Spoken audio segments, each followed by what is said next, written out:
निष्ठा की सत्ता काय महत्त्वाची असते हा खरं तर प्रत्येकाचा वैयक्तिक प्रश्न असतो. पण पुण्यात मात्र मोठी घडामोड घडली आहे. दोन राष्ट्रवादी काँग्रेस पक्षाचे गट हे एकत्र आले, त्यांची गट्टी जमली आहे. मात्र पवारांच्या शिलेदारानं त्यांची साथ सोडली आहे. आता मी असं का म्हणते ते सविस्तर समजून घेणार आहोत या रिपोर्टमधून. त्यासाठी व्हिडिओ शेवटपर्यंत पहा. नमस्कार, मी कोमल, सकाळमध्ये आपलं स्वागत. राजकारणात कधीही काहीही होऊ शकतं. त्यात राष्ट्रवादी काँग्रेस पक्षात गट्टी होऊच शकते अशी याआधी अनेकदा चर्चा झाली आहे. कारण पक्षफुटीनंतर राजकारणात परस्पर विरोधी भूमिका घेतलेल्या पवार काका पुतण्यांनी कायम राजकीय द्वंद्व ठेवलं, पण कौटुंबिक कार्यक्रमात ते एकत्र दिसून आलेत. अशातच पुणे आणि पिंपरी चिंचवडच्या बालेकिल्ल्यात महायुतीकडून अजितदादांना एकटं पाडलं जात असल्याची चर्चा रंगते.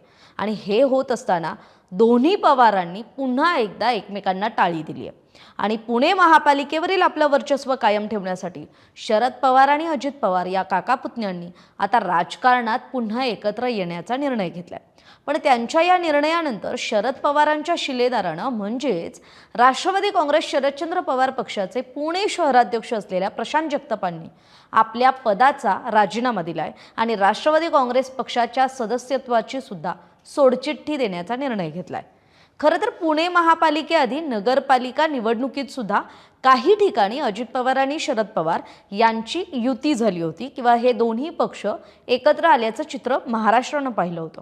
पण महापालिका निवडणुकीच्या पार्श्वभूमीवर दोन्ही पक्षाच्या एकत्रीकरणाबाबत चर्चा सुरू झाल्या.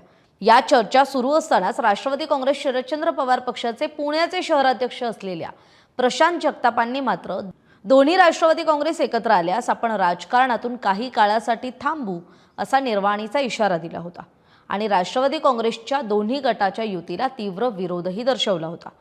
कोणत्याही परिस्थितीत अजित पवारांच्या राष्ट्रवादीसोबत आघाडी करणार नाही, महाविकास आघाडी म्हणूनच आगामी निवडणुका लढू आणि मग तुतारी चिन्हावरच या निवडणुका लढू असा प्रण खरं तर प्रशांत जगतापांनी याआधी बोलून दाखवला होता.